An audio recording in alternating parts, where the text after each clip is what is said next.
Digital arrest internet ಅನ್ನುವಂತಹ ಜಗತ್ತಿಗೆ entry ಕೊಟ್ಟಿರುವಂತಹ ಫ್ರಾಡ್ ಸಿಂಡಿಕೇಟ್ ಕೈಕೋಳ ಹಾಕದೇನೆ ಭಯ ಹುಟ್ಟಿಸುವಂತಹ ಭಯಾನಕ ಡಿಜಿಟಲ್ ಅರೆಸ್ಟ್. ನಿನ್ನೆಯಷ್ಟೇ ನಾವು ವೃದ್ಧ ದಂಪತಿಯನ್ನ ಡಿಜಿಟಲ್ ಅರೆಸ್ಟ್ ಮಾಡಿ ತಗ್ಲಾಕೊಂಡಿದ್ದವರ ಕತೆ ಹೇಳಿದ್ವಿ. ಆದ್ರೆ ಈಗ ಆರೋಪಿಗಳು ಬಾಯ್ಬಿಟ್ಟಿರುವಂತಹ ಸಂಗತಿ ಪೊಲೀಸರಿಗೆ ತಲೆಬಿಸಿ ತಂದಿಟ್ಟಿದೆ.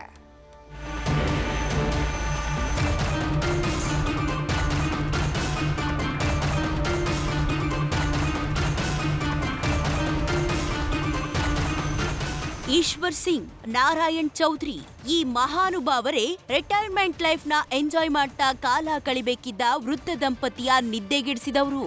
ಡಿಜಿಟಲ್ ಅರೆಸ್ಟ್ ಮಾಡಿ 4.79 ಕೋಟಿ ಗುಳುಂ ಸ್ವಾಹ ಮಾಡಿ ತಗ್ಲಾಕೊಂಡ ಸೈಬರ್ ವೀರರು. ಆದ್ರೀಗ ಈ ಕೇಸ್ ಪೊಲೀಸರನ್ನೇ ತಲೆಕೆಡಿಸಿ ಬಿಟ್ಟಿದ್ದು ಸೈಬರ್ ವಂಚಕರು ಯಾರು ಅನ್ನೋದೇ ಗೊಂದಲ ಆಗ್ಬಿಟ್ಟಿದೆ. ಚೆನ್ನೈ ಟು ಬೆಂಗಳೂರಿಗೆ ಬಂದಿತ್ತು ಡಿಜಿಟಲ್ ಅರೆಸ್ಟ್ ಮಾಹಿತಿ. ಬಂಧಿತ ಈಶ್ವರ್ ಸಿಂಗ್ಗೆ ಹಣ ಬಂದಿದ್ರ ಹಿಂದೆ ಬೇರೆಯೇ ಕಹಾನಿ.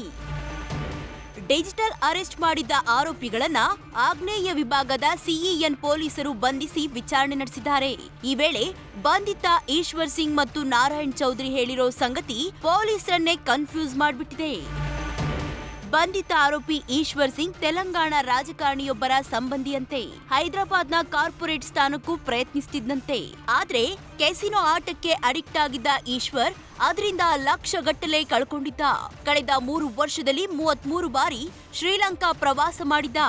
ಈ ಹಿಂದೆ ಆ ರಾಜಕಾರಣಿಯು ಈಶ್ವರ್ಗೆ ಬುದ್ಧಿ ಹೇಳಿದ್ರಂತೆ.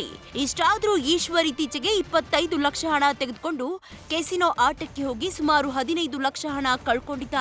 ನಂತರ ತಲೆಬಿಸಿ ಮಾಡಿಕೊಂಡು ತನ್ನ ಉಳಿದ 10 ಲಕ್ಷ ವಾಪಸ್ ಕೊಡಿ ಅಂತ ಕೆಸಿನೋದವರಿಗೆ ಕೇಳಿದ. ದುಡ್ಡು ಹಾಕೋಕೆ ತನ್ನ ಡ್ರೈವರ್ ಅಕೌಂಟ್ ನೀಡಿದ. ವೃದ್ಧ ಮಂಜುನಾಥ್ ಅವರ ಅಕೌಂಟ್ನಿಂದ ಹಣ ಹೋಗಿದ್ದು ಇದೇ ಈಶ್ವರ್ ಸಿಂಗ್ ಡ್ರೈವರ್ ಅಕೌಂಟ್ಗೆ. ಇನ್ನು ಬಂಧಿತ ನಾರಾಯಣ್ ಹೈದರಾಬಾದ್ನಲ್ಲಿ ಬಿಸ್ನೆಸ್ ಮಾಡ್ತಿದ್ದೋನು. ಯಾರೋ ಚೌಧರಿ ಅನ್ನೋ ವ್ಯಕ್ತಿ ಭೇಟಿ ಮಾಡಿದಂತೆ. ನಿಮ್ಮ ಅಕೌಂಟ್ಗೆ ಹಣ ಬರುತ್ತೆ, ಅದನ್ನ ನಮಗೆ ಟ್ರಾನ್ಸ್ಫರ್ ಮಾಡಿದ್ರೆ ಕಮಿಷನ್ ಕೊಡ್ತೀವಿ ಅಂದಿದ್ರಂತೆ. ಹಣದಾಸೆಗೆ ಟ್ರಾನ್ಸ್ಫರ್ ಮಾಡಿಕೊಂಡಿದ್ದೆ ಅಂತ ನಾರಾಯಣ್ ಪೊಲೀಸರ ತನಿಖೆಯಲ್ಲಿ ಹೇಳಿದ್ದಾನೆ. ಹಾಗಿದ್ರೆ ವೃದ್ಧ ಮಂಜುನಾಥ್ರನ್ನ ಅಸಲಿಗೆ ಡಿಜಿಟಲ್ ಅರೆಸ್ಟ್ ಮಾಡಿದ್ಯಾರು? ಈ ವಿಚಾರ ಪೊಲೀಸರಿಗೆ ಗೊತ್ತಾಗಿದ್ದ ಹೇಗೆ?